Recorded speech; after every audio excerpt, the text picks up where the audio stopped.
شیعوں کے خلاف منظور نعمانی صاحب نے جو وہابیوں کے تبلیغی جماعت والوں کے بہت بلند پایا عالم قداور ہے، ان کی صف کے 2-4 علماء ہیں ہندوستان و پاکستان میں، اس شخص کی بہت بڑی قدر ہے، اور ان کی کتابیں معارف الحدیث وغیرہ بھی میں دیکھ چکا ہوں، اور بھی کتابیں، اور شخصیت سے واقف ہوں کتنا وہابیوں کے درمیان بھاری بھرکم ویٹ ہے ان کا۔ مگر اللہ کا انتظام دیکھی، ادھر منظور نعمانی نے یہ لکھا کہ بھائی کافی میں یہ شیعوں کی روایات ہیں ان کے ائمہ سے کہ یہ قرآن مجید پہ معاذ اللہ ایمان نہیں رکھتے، ثابت کرنے کی ناپاک کوشش کی۔ اصل قرآن وہ تھا جو حضرت علی نے مرتب فرمایا تھا اور امام غیب اس کو لے کر آئیں گے۔ یہ تو انڈیکس میں سے پڑھو، صرف قرآن میں تورات اور انجیل کی طرح تبدیلیاں لائی گئی ہیں، ایک سورہ موجودہ قرآن میں موجود نہیں ہے۔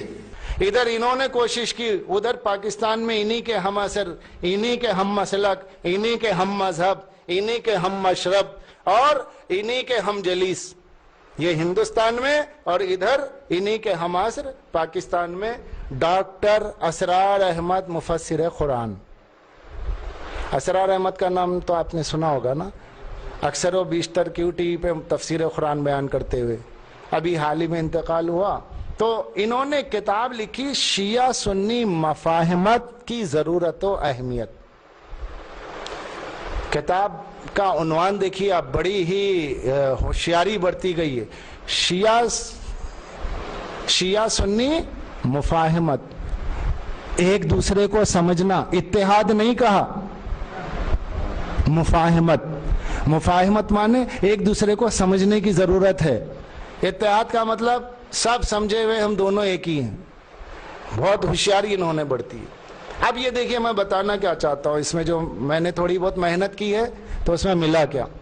ادھر منظور نعمانی کی کتاب عمران بار بار دکھا رہے ہیں اور یہ بتا رہا ہے کہ صاحب یہ قرآن مجید پہ ایمان نہیں ہے، مولانا منظور نعمانی جیسی شخصیت نے کتاب میں لکھ دیا تو سننے والے بیچارے جتنے تبلیغی جماعت کے مسلمان، جتنے وہابی جماعت کے مسلمان، جتنے دیوبندی ہے، جتنے ندوی ہے، سب نے کہا اب ہمیں تحقیق کی ضرورت نہیں، انہوں نے کہہ دیا کافی ہے۔ اور ادھر اب ڈاکٹر اسرار احمد کہتے ہیں، اب دیکھیے یہ کیا کہتے ہیں کہ شیعوں کا قرآن پہ ایمان ہے یا نہیں ہے۔ اب یہ کیا کہتے ہیں، یہ کہتے ہیں، اب میں اس سے آگے بڑھ رہا ہوں کہ اہل تشیع کے ساتھ معاملے میں اس سے ذرا مختلف صورت کیا ہے۔ جہاں تک کتاب اللہ کا تعلق ہے تو اگرچہ اہل سنت کو اہل تشیع کے بارے میں، اہل سنت کو اہل تشیع کے بارے میں یہ شکوک و شبہات ہیں کہ وہ قرآن کو بھی صحیح نہیں مانتے۔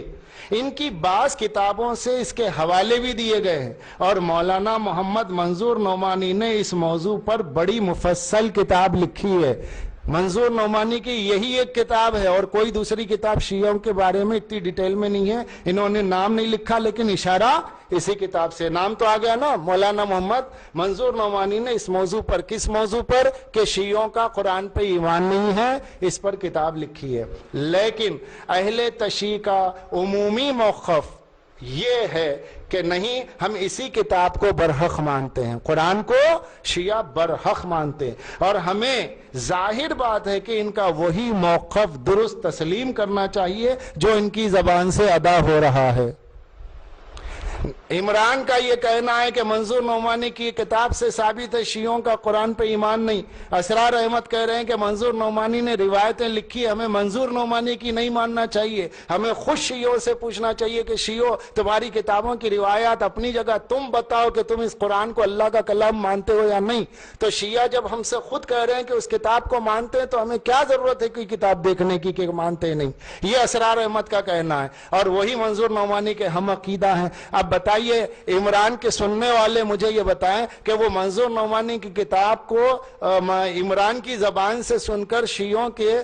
قرآن پہ ایمان نہ ہونے کو مانیں گے یا اسرار احمد کی کتاب پڑھ کر کے قرآن کے ایمان، شیعوں کا ایمان ہونے کو قرآن پہ تسلیم کریں گے؟ اب آپ کو فیصلہ کرنا، یا اسرار احمد سچے ہیں یا منظور نعمانی جھوٹے ہیں، یا منظور نعمانی جھوٹے ہیں تو اسرار احمد سچے ہیں، یا منظور نعمانی کو غلط فہمی اپنے دور میں ہوئی تو بعد میں اسرار احمد صاحب نے اپنی کتاب کے ذریعے شیعوں کے بارے میں غلط فہمی دور کر دی، اور عمران پھر اس غلط فہمی کو پیدا کر کے مسلمانوں کے درمیان میں قرآن کے بارے میں بدگمانی پیدا کر کے غیر مسلموں کو موقع دے رہا ہے۔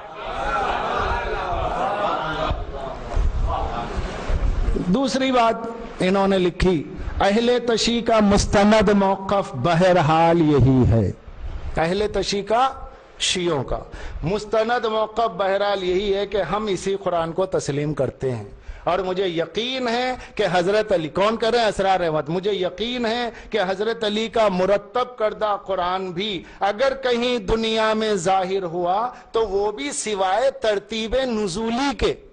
سوائے ترتیب نزولی کے بے عین ہی یہی قرآن ہوگا، اس میں کسی آیت کی کمی بیشی ہرگز نہیں ہوگی۔ یہ اسرار احمد کا یقین ہے، اور اسرار احمد کا کیا کہنا ہے کہ جوش، بلکہ اوپر انہوں نے لکھا ہے، لیکن پوری میں ڈیٹیل چھوڑ رہا ہوں کیونکہ مجھے بہت کچھ کہنا ہے اس اجلاس میں، اور اس کے لیے میں آپ کو یہ بتا دوں، آپ یہ کتاب پڑھ لیجئے گا، شیعہ سنی مفاہمت کی ضرورت و اہمیت، شیعہ سنی مفاہمت کے احساس کے عنوان سے صفحہ نمبر 22 اور 23 پر ڈیٹیل ہے کہ شیعوں کے 12ویں امام، جو امام کے تبرک کے طور پر جو حضرت علی نے قرآن مرتب کیا تھا، اس قرآن کو لے کر کے آپ غائب ہیں، اور جب ظاہر ہوں گے تو وہی قرآن لائیں گے، اس کو بھی انہوں نے لکھا۔ لیکن اسرار احمد شیعوں کی اس بات کو مانتے ہیں کہ بھئی شیعہ